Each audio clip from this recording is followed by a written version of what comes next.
And these are, the interesting thing about this, and the wonderful kind of historical reality is that those discourses that we have today, that we call the Buddhist Suttas, they are essentially just that, the Buddhist Suttas. They are the word of the Buddha. And I might talk a little bit later on about exactly how we can know that and how we can be so sure of that.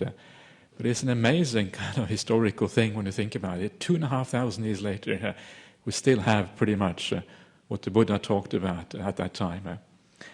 And I want to talk about why these are important and why, as a Buddhist or people who are even just interested in Buddhism, why we need to study these things and what they can actually do for us and what kind of is their place in the Buddhist practice. These are the things I want to discuss. And hopefully, my idea is to encourage some of you to actually start looking at those suttas, start reading them and get some inspiration from the word of the Buddha himself.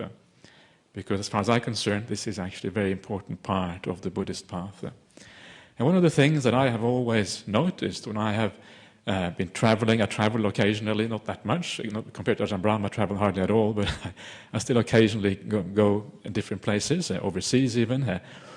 And from all the, I've been a monk now for about 16 years, so it's quite a while, and I've seen quite a lot of the Buddhist world. And one thing you actually realize when you travel around is that the sort of things, the sort of talks that people listen to, the sort of teachings that people read, is almost always this teacher, that monk, this nun, this lay teacher.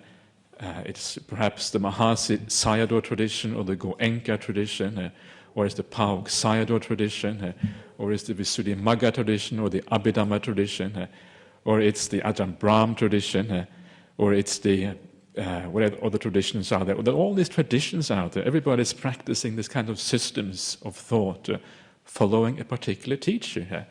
But how often do you hear anybody say simply, I practice the Buddhist or the Buddha's tradition, and that's all there's to it? Nobody says that. Everybody has some kind of other tradition that they're practicing.